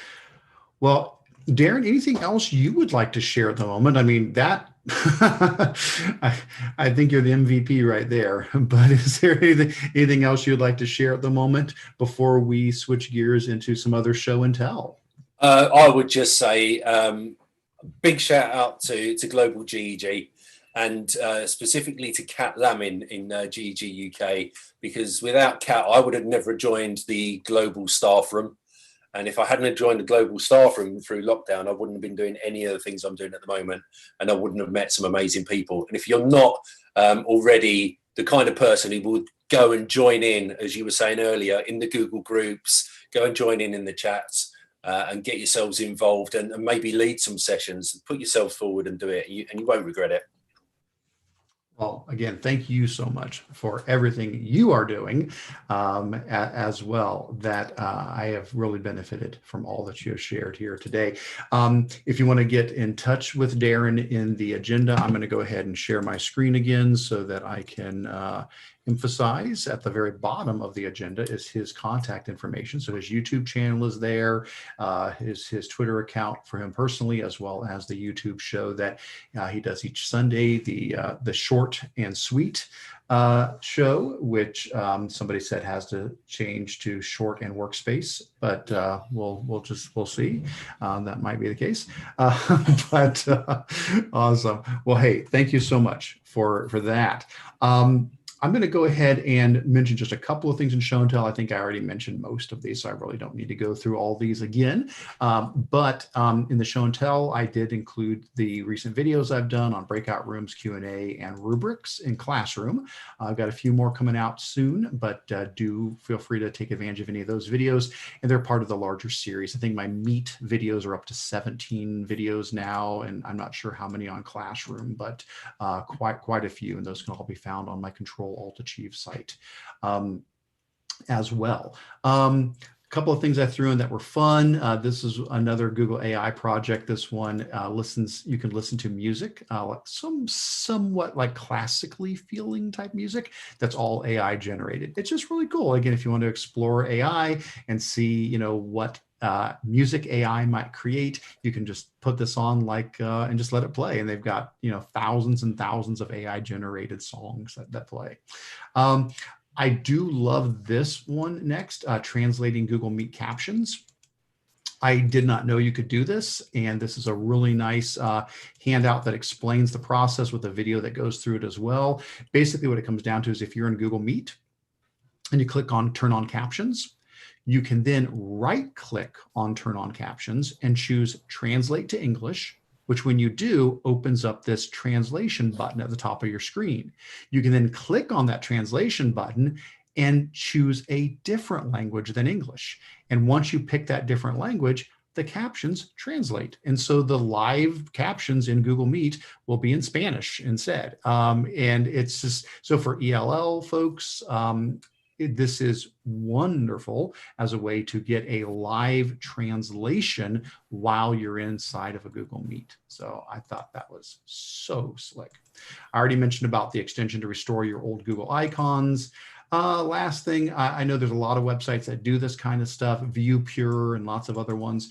Video Link is a new one in the long line of websites that do this kind of thing, where you can take a YouTube video and you can run it through the Video Link website. And once you paste that in, it'll give you a new link that people can then, you can share out with your students and click on, and it will just play the YouTube video and nothing else. You won't get like the suggested videos or, you might also like kind of stuff and all the comments and things like that. There's a few other advanced features in here that you can do with it, including saying like when the video starts and stops, being able to handle closed captioning, looping of the videos, things like that. So just another good one to be aware of if you're needing to play videos with students and want to clean them up as much as possible beforehand. All right, Stephanie, you've got quite a few things. Would you like to share your screen? Do you want me to give you control over that, or do you want me to click on things? I'll just have you click because I'll be quick because I know we have lots of questions. The size of the problem, I'll kind of start there. I found this on Twitter. It's really cool. You can share this with students, and it just kind of helps them explain what level they're at with their emotions. And so you can click the second slide and you can see right here, they can kind of explain how big their problem is. So when you're trying to deal with other students, maybe you can have them do some self-reflection, and then you can say, okay, their problem isn't that bad. Or maybe it is bad where I need to stop what I'm doing to help them. So I thought that was a really good template that I saw for social emotional learning. So where do we want to put tour creator here? Yeah, probably huge problem. Not okay. And same with the storage if it comes to education. The next one, there's an emoji and exit ticket. So kids, there's a Jamboard and they just take their little circle and drag it to how they're feeling. And it could just be kind of a fun, quick entrance ticket. Love it. Or exit ticket. And then the next one is gift stickers. I've been obsessed with this lately. So on Giphy, you can search. So go ahead and search whatever you want to search, Eric. Trying to think of something good. Dog. Oh. And then if you click the stickers, this is what I just learned a month ago. You can have a transparent background.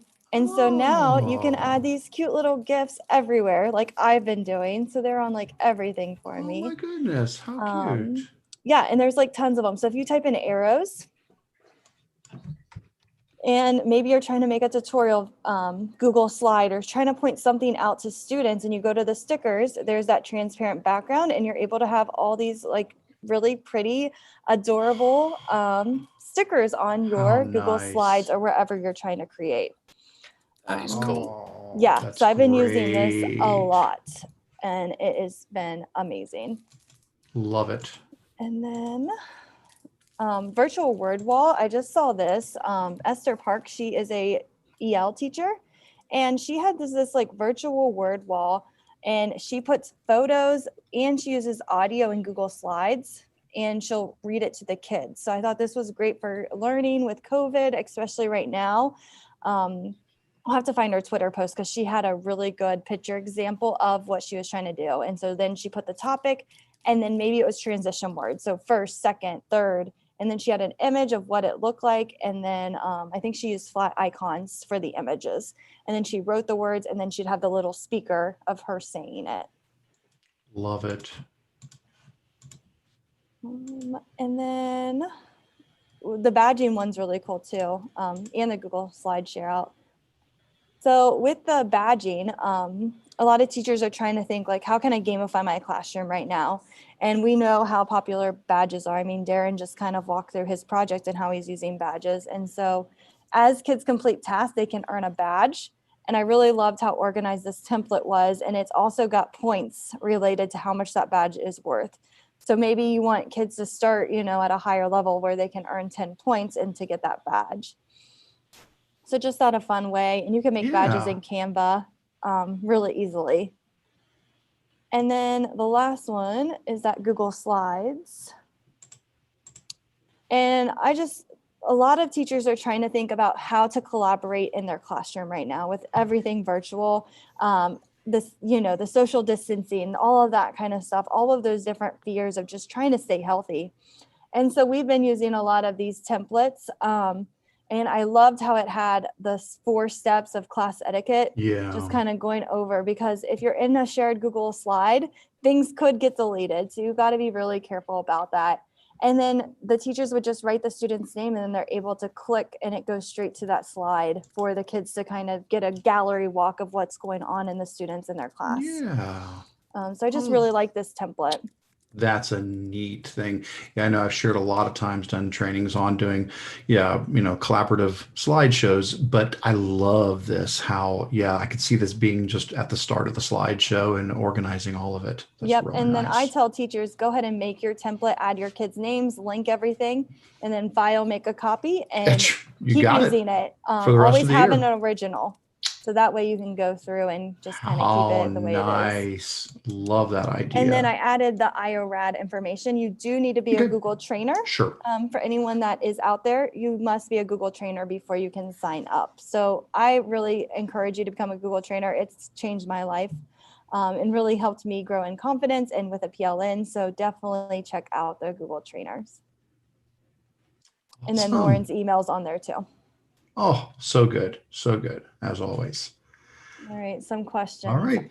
Does look like we do have a little bit from the community on show and tell, but we have easy ways to send mass emails with group and contacts and how to carry over students to a new Google Classroom. So there's some video tutorials there that folks can check out. So thanks for linking those in. We appreciate that very much.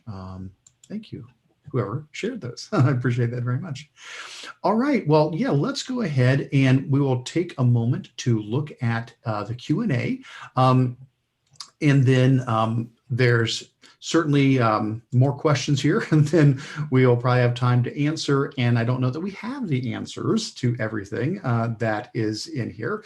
But we may be able to mention just a couple of things real quick as we look down through here. I would definitely encourage you, if you do see something that you can contribute to, please do type in an answer there. We appreciate people doing that. Looks like it's some things like, I see a question here about people having a difficult time accessing the polling feature in Google Meet when they're on a smartphone. And that is correct. Yeah, on the Google Help page, it does mention that the polling feature only works on the web version of Google Meet. Kind of wonder maybe some of the other things we talked about, Google Forms, Slido, Mentimeter, maybe some of those work better on mobile, and you could combine those with Meet. So solve that. Here's the information about the ThingLink demonstration that's coming up this Sunday. So yeah, because the question was with Expedition shutting down, what can people do? And so here is at least that information on how ThingLink might be an alternative for that, which also shows up down here as well. Did see a question here about in Google Meet, looking for the best way for teachers when they're using a second device and they're presenting to be able to see their entire class. And so the key to this is you need to use the grid view extension. You are correct. If I am using my computer and I am presenting on my second device, I want to use that to look at my students. You still do need the grid view extension, because if you're not using that, if you're just using what's built into Google Meet, you're still going to have the presentation window taking up space. Absolutely. Now, the link that somebody put in here goes out to the original grid view extension. And I don't know if that's still non-functional. I know it was having a lot of trouble. I've been using the one which is the grid view fix version of it, and that's been working pretty well. I don't know if anybody knows different on that, but that is how in the video, because I did a video on how to see your students while you're presenting. I talked about 3 different ways to do that, and grid view is a key component of that, because when you're presenting, you'll lose a big chunk of your screen. And I don't know why it does. I don't. Maybe that'll change in Meet someday. But for now, grid view has been the way around that for me. Let's see what else here do I think I could speak to at the moment. I see a lot of things about are we going to get the mute all coming to Google Meet? I believe, yes. I think in general, these features are coming. When we're going to get them, I'm not sure, but I know that Google is really putting a lot of work into updating Meet to give it these additional features. Yeah. There was a question about, is there any reason to still use the old Office editing extension? No, not really. Google has even said, they recommend that you uninstall that and, take it out as an option for folks, because all that functionality for Office editing is just built into Drive right now. Did see a question about, is there a Google product that does what Immersive Reader can do? Well, actually, yeah, there's the Immersive Reader extension. It is an unofficial port of it, but the way that Immersive Reader was set up, it's set up in such a way that that's something that, I don't know if it's open source or what's the right word for it. But yes, this is a port of Immersive Reader as a Chrome extension. And I've used this for a long time and shared it with tons of people. And yes, so it's a really nice option for doing Immersive Reader inside of Google Chrome. At the same time, Read and Write does some of the things as well. There's differences. I mean, if you're just looking for text to speech, if that's all you're looking for, keep in mind the text to speech part is free. I know it costs money for the full version of Read and Write, but the text to speech is totally free, and Read and Write has like 100 voices. That's the only thing that I've been kind of sad about with Immersive Reader is there's only 2 voices in it, but with Read and Write, there's like almost 100 voices you can pick from. But Immersive Reader gives you some really cool things like breaking up words into syllables, color coding and labeling parts of speech, things like that. So I use both. I find that both of these are a great combination to have both of those for assistive technology. All right. Excellent. I don't know, Stephanie, Daren, did you see a question that I know I skipped over a bunch, but one that you'd want to speak to? I wanted to talk about that Google Meet. I did see it. Where'd it go? It was about who gets the recordings. Oh, yeah. Yeah. I think it depends on how the Meet is set up. So like if you set it up in Google Classroom, it becomes an attachment on Google Calendar. So if Mhm. you add it, all your Yes. guests and start the meeting that Yes. way, I believe they would all have That is correct. the ability to get to it. Classroom, I would think it would just be the teacher that started the meet. But again, I'm not for sure. So I would need more information about how the meeting was started. I think I'm right in saying in Classroom, if you've got co-teachers, it goes to the principal teacher on the classroom, not necessarily the one that presses record. Okay. Yeah, pressing record, and that is one of the confusing things. Pressing record does not mean you get the recording. You are absolutely right. It is whoever is designated as the moderator or the owner of the meeting. And so who is that? Well, if it's in Google Calendar, if you set it up in Calendar, it's definitely the person who owns the calendar event. So if you created the event, that's probably you, but you can transfer calendar ownership. You can you can transfer calendar event ownership. We can go to the three dots, click, and you can give the event to somebody else. And if they're the owner, then they would get the video. So calendar works that way. Whereas if you are just launching a Google Meet from a link, well, whoever clicks the link first, who's a teacher, is the moderator. You're in charge now. Now some of this I truly believe is going to be addressed with co-moderators. I think that's a highly requested feature that should be coming in the future, where you can have co-moderators inside of a meet, which means multiple people could approve who joins. So it doesn't have to be just the moderator who's letting people in, and multiple people would have the ability to remove students or mute students or do things like that.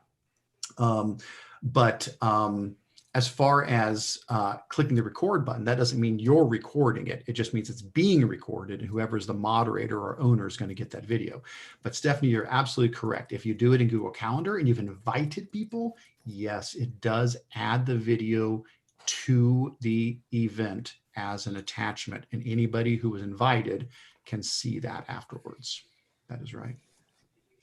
Sometimes it's a little confusing depending upon how you do something. How was the meet generated and how was the link generated? So yeah. Yep. All right. Well, let's do this. I'm going to do a couple of final reminders, but then we'll come back around to Daren and Stephanie. And if you notice something that we missed, if there's something in the Q&A, in the show and tell, if there's a comment in the chat, something on the side that we still think we have time to address, that would be great. But what I'd like to do is a couple of quick housekeeping things. One is to remind you to please sign in for the meeting if you haven't already. So at the top of the agenda, if you go down to page 2 under important links, you will see the sign in form that takes you out to Google Form to let us know you attended the meeting, whether it was live or recorded. Either way is fine. It allows me to send you a certificate of attendance and allows us to report the numbers to Google. So please do that. Would definitely also remind you to please join the GEG Ohio Google group. That allows us to continue having conversations in between these meetings, which our next meeting won't be in December because it's December and not a lot happens with Google in December. They tend to slow down their updates, and also with the holidays, it's harder for folks to pull together for a meeting. So if you head out to bit.ly/GEG Ohio, you'll see on our meetings page that January 28th will be our next meeting. So we will be skipping, as normal, the December meeting. That is pretty standard for us. I absolutely want to thank Daren for being with us today, not just for his time today, but for his contributions today and ongoing, for all the things he has shared with the Google community. We appreciate it so much. And of course, Stephanie, as always, thank you as always, Stephanie, for everything you do to keep this organized and all the contributions that you share. Every month when we're done, you give me 10 things I've got to go investigate, and it's so exciting. So what do you guys say? Is there anything that we missed, Stephanie or Daren, that we can mention in our last few minutes? I think we got most of everything, and if not, the community kind of helped out. At the bottom, I did add the breakout room timer. I just messaged a teacher and I said, hey, are you in a breakout room by chance? Can you send me a screenshot of the timers?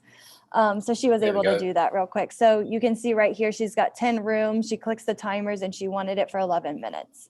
And There then we the go. kids can see ending in 10 minutes up at the That top. is fantastic. Brilliant. So just wanted to show that real quick. Other than that, happy Thanksgiving, and we will talk to everybody in January. Yes. Yeah. Awesome. I'd just like to add my favorite 7 characters of the week, which is jam.new.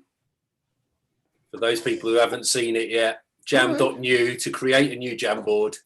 So it's the first I was assuming that's what, I didn't know if it was like a Yeah. jam of the month club. You could sign up for and get a new jam every month, like I mean, jellies and jams. I'd be up for that. I thought that might have been it, but no, that makes more sense under Yeah. the circumstance of what we're talking about. That it's to create a new jam board. Okay, I like that. And then in the chat, since Daren is here and he's from London, let us know if you like cookies or biscuits. What do you call those things? You don't even know what biscuits are.